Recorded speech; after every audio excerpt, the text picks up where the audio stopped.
Olá, seja muito bem-vindo, seja muito bem-vinda ao estudo do Livro dos Espíritos. Hoje nós vamos ver seres orgânicos e inorgânicos.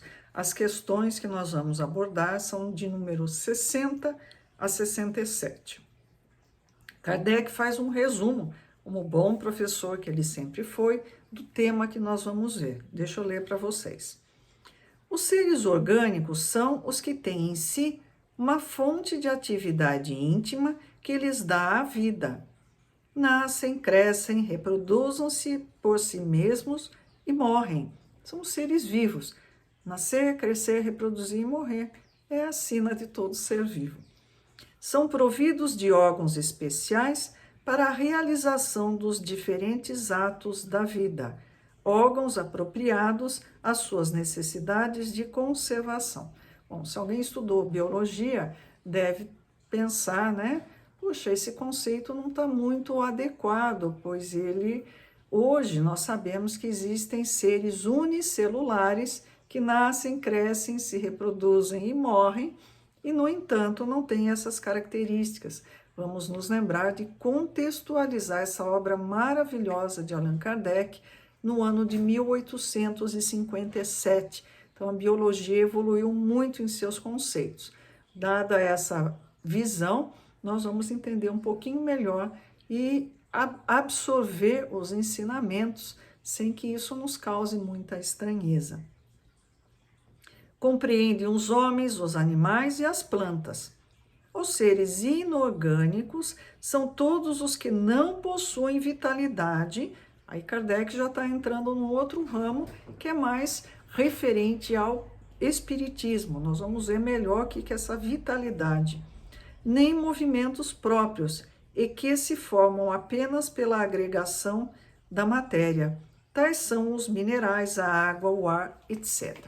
Então, a ciência nos traz três reinos: o reino mineral, o reino vegetal e o reino animal. Reino mineral, seres inorgânicos. Reinos vegetal e animal, seres orgânicos ou seres vivos. O Espiritismo traz uma quarta classificação, o reino hominal, que é o reino do ser humano. Quando nós falamos de hominal, não tem nenhum sexismo aí, é simplesmente o reino dos seres humanos. E a diferença dos outros reinos anteriores é uma palavrinha que se chama espírito. Esse princípio começa a se formar no reino mineral, evolui durante o reino vegetal, vem vindo, crescendo em complexidade.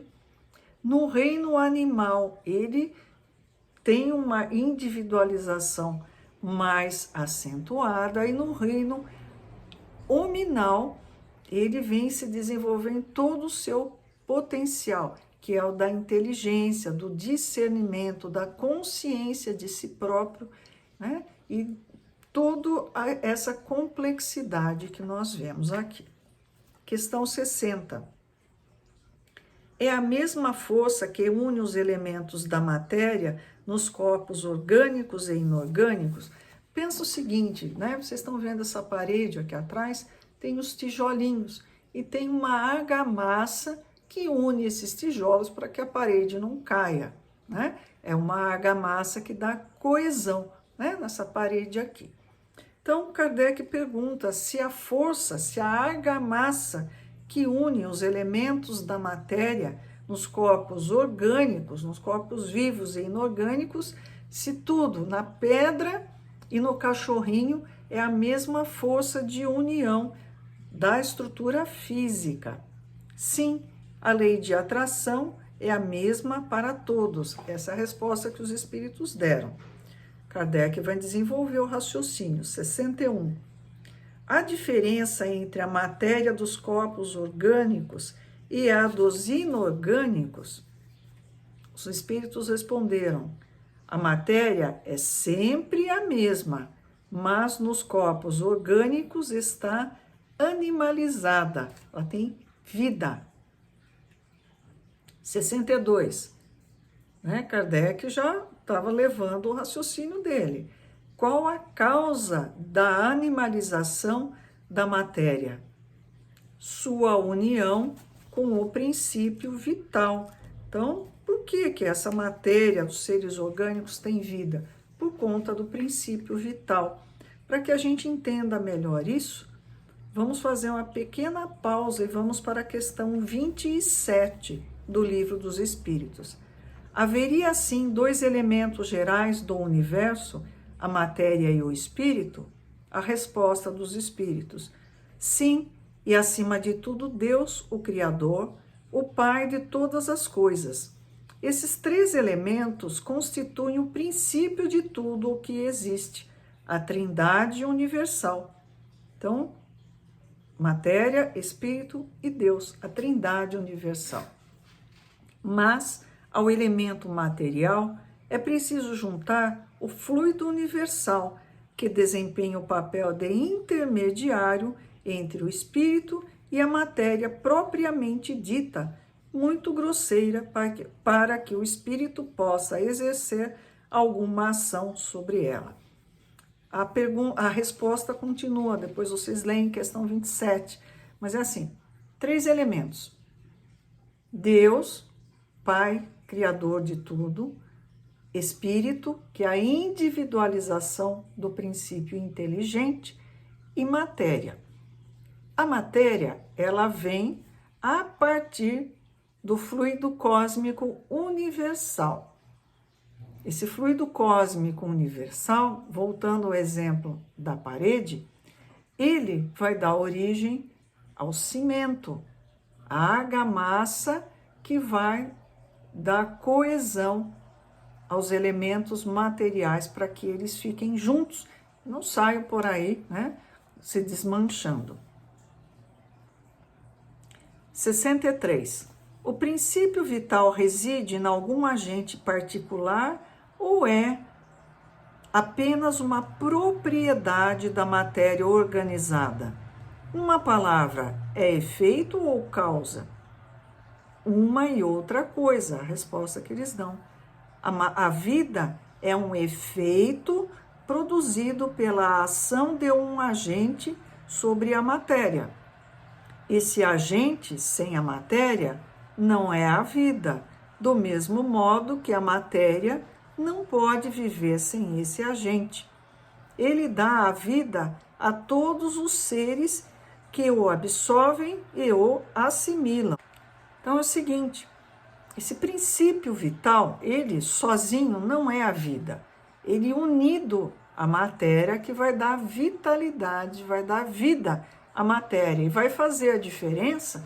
Por exemplo, o carbono, ele monta um diamante, ele monta um carvão, mas não tem vida.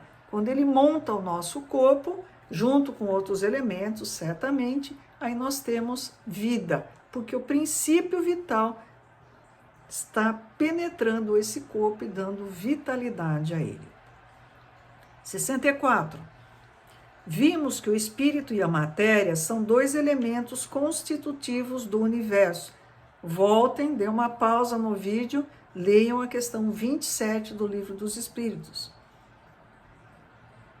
O princípio vital formaria um terceiro, né? Tem espírito, tem matéria, será que tem princípio vital? Se a resposta for sim, vai contrariar o que Kardec falou antes. É sem dúvida um dos elementos necessários à constituição do universo, mas que também tem sua origem na matéria universal modificada. Fluido cósmico universal se transforma em tudo que for do campo material, inclusive em princípio vital. É para vós um elemento, como o oxigênio e o hidrogênio, que, entretanto, não são elementos primitivos, pois que tudo isso resulta de um mesmo princípio. Então, o princípio vital que dá vitalidade à matéria é uma transformação do fluido cósmico universal. 64A.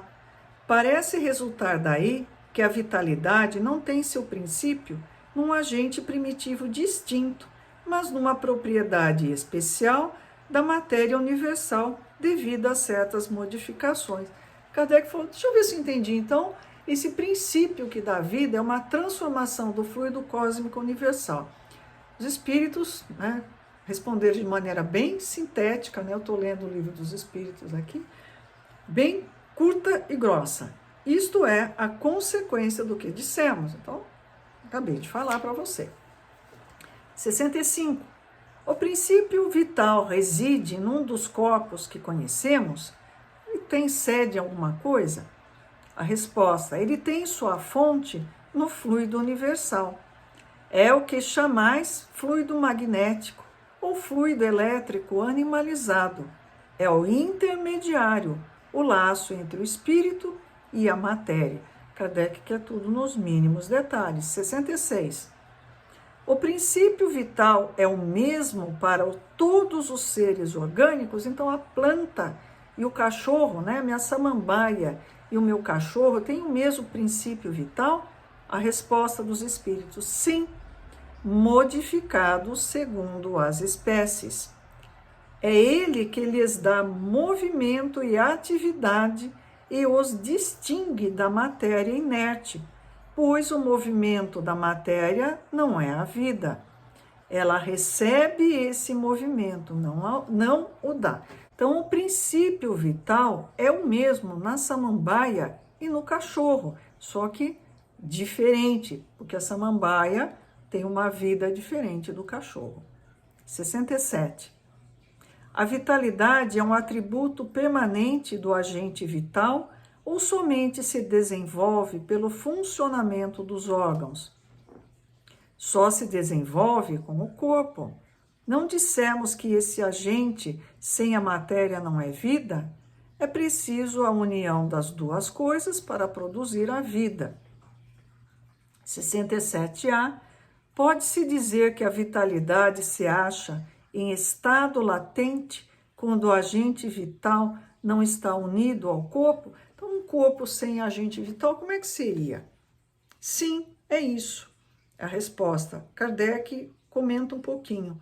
O conjunto dos órgãos constitui uma espécie de mecanismo que recebe sua impulsão, né, o movimento da atividade íntima ou princípio vital que neles existe. É como se fosse uma marionete, né, um fantoche, e o princípio vital vai dar um movimento. O princípio vital é a força motriz dos corpos orgânicos. Então, pedra não se mexe, a não ser quando ela cai, né? Mas isso não é um movimento. Então, não possui princípio vital. Ao mesmo tempo que o agente vital dá impulsão aos órgãos, a ação destes, né, a ação dos órgãos, entretém e desenvolve a atividade do agente vital, mais ou menos como o atrito produz calor. Então, resumindo, fechando, seres orgânicos e seres inorgânicos. A individualização da inteligência, o espírito, começa seus primórdios no reino mineral, evolui reino vegetal, reino animal, reino hominal. O princípio vital, que é um dos 3 elementos do universo, quais são? Deus, Pai, Criador, matéria e espírito. Então, nós já falamos do espírito, que é a individualização da inteligência. Matéria, fluido cósmico universal, se transforma em tudo que nós pensamos e se transforma em princípio vital, que vai dar um movimento, vai dar vida aos corpos materiais. Gente, vamos ler o Livro dos Espíritos, não se esqueçam da questão 27. Até a próxima.